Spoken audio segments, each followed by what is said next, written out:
दारू की तहसील मेहर के दो देहात में कौन सा आतिशफशां फटा। आग के शोले लावे की तरह सब कुछ राख कर गए।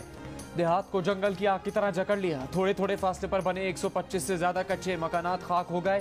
दूसरे गांव में 20 से ज्यादा मकान शोलों की नजर हो गए। कई मकान अब भी धुआं धुआं। रात 1:30 से 2 बजे के दरमियान शोले ऐसे लपके के जमीन से आ पड़ गई।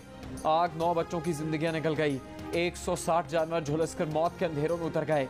जिंदगी भर की जमा पूंजियां शोले चाट गए। आग कैसे लगी, हादसा, साजिश या दुश्मनी, इंतजामिया भी सोती रह गई। फायर ब्रिगेड ने भी गाड़ियां खराब होने पर हाथ खड़े कर दिए। मदद के इंतजार में उम्मीद, आस, तलाश सब खत्म हो गया।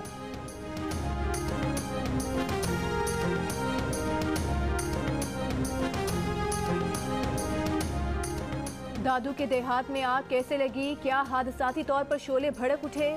क्या किसी ने साजिश की चिंगारी फूंकी? क्या कोई दुश्मनी की आग में ऐसा जला कि सब कुछ भस्म कर बैठा? पुलिस ने खुले चूल्हे से उठने वाली आंच को वजह करार देकर दामन झाड़ लिया। FIR लिखवाने वाले के इंतजार में बैठ गई। क्या मुकामी इंतजामिया हकाइक तक पहुंचने की जिम्मेदारी उठाएगी? क्या सूबाई हुकूमत वाकई की फोरेंसिक तहकीकात कराएगी? सुलगते सवालों के जवाब कौन देगा? लवाहिकीन ने भी जवाब मांग लिया।